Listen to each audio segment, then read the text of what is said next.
when it comes to unpacking standards, you've probably heard about unpacking for content and cognitive level before. But there's a third, less referenced, but just as important C, the context.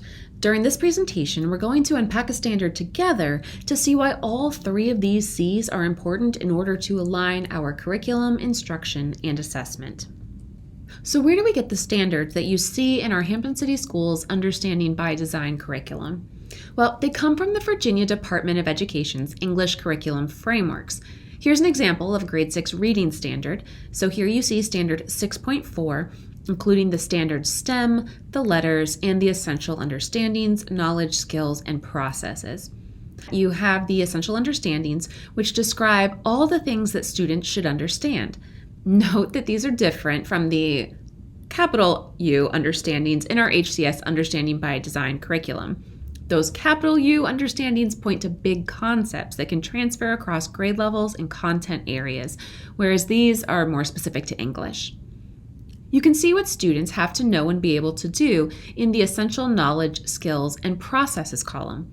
You'll see multiple bullets here that help determine what specifically students should be able to do in order to meet the above standard. So let's dig in and unpack a standard. We'll start first with the actual standard itself. The student will read and determine the meanings of unfamiliar words and phrases within authentic texts. So think about what the actual content is for this standard. What is it that students have to know? All right, so here we have underlined the content, which is the meanings of unfamiliar words and phrases within authentic texts. But that's not enough, because remember that there are also letters for this standard, such as this letter B. Use roots, affixes, synonyms, and antonyms to expand vocabulary. So what is the content here? What do students have to know? All right, once again, we have underlined our content, which is roots, affixes, synonyms, and antonyms. But there's even more to it than that, because we can't forget the essential knowledge, skills, and processes. Take a look at this bullet here. Use common Greek or Latin affixes and roots as clues to the meaning of a word. So once again, what is the actual content that students have to know for this particular bullet? All right, so the content is common Greek or Latin affixes and roots. All right, now a little bit more difficult, but we're going to unpack this standard for cognitive level. So cognitive level refers not to what students need to know, but what they need to do with what they know.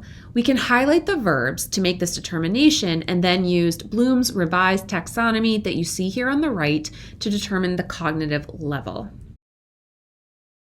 So when we look at these verbs, we are seeing that students are reading and determining unfamiliar words by using their knowledge of roots, affixes, synonyms, and antonyms. Now, there are many verb charts out there that will list common verbs for each level of Bloom's taxonomy. Here in Hampton City Schools, however, we think that it's more important to think deeply about what students are being asked to do rather than just look up a verb on a chart. So, for instance, the verb use is most commonly associated with the apply level. However, when you step back and think about what students are being asked to do in this particular standard, we're expecting students to comprehend the meaning of words, and therefore it probably makes more sense to categorize this particular standard and bullet at the understand level.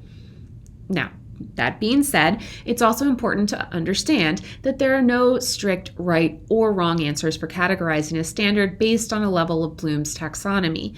We use the taxonomy because it's a helpful tool for aligning our curriculum, instruction, and assessment, and it gives us a common language to sort standards.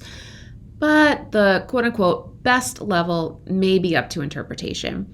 What is important is that teachers are thinking deeply about what students are being asked to do and ensuring that both the learning experiences and any assessments of learning match the standard as closely as possible. All right, so we saw on the last slide how important it is to understand the context of the standard in order to determine the cognitive level, but there is another reason that one of our 3 C's is context. So consider if a teacher did not look at the actual SOL stem that says the students will read and determine the meanings of unfamiliar words and phrases within authentic texts, but only looked at the phrase, use roots, affixes, synonyms, and antonyms to expand vocabulary. The teacher would miss a really key part of this standard, that students need to use roots, affixes, synonyms, and antonyms within authentic texts. A teacher might therefore teach and assess based simply on whether students know various synonyms and antonyms, which is not how the VDOE is going to assess whether students have mastered the content. Moreover, it's really not the point of the standard. The point is not to memorize lists of synonyms or affixes, but rather to be able to use the knowledge of synonyms, affixes, etc. to determine the meaning of unfamiliar words as you are reading. So therefore, when you look at the HCS English Language Arts Plan, you'll see the entire standard with the letter and the bullet all written out. We don't separate the essential knowledge, skill, and process from the standard because those bullets have to be understood within the context of the overarching standard in order for teachers to teach them and assess them properly.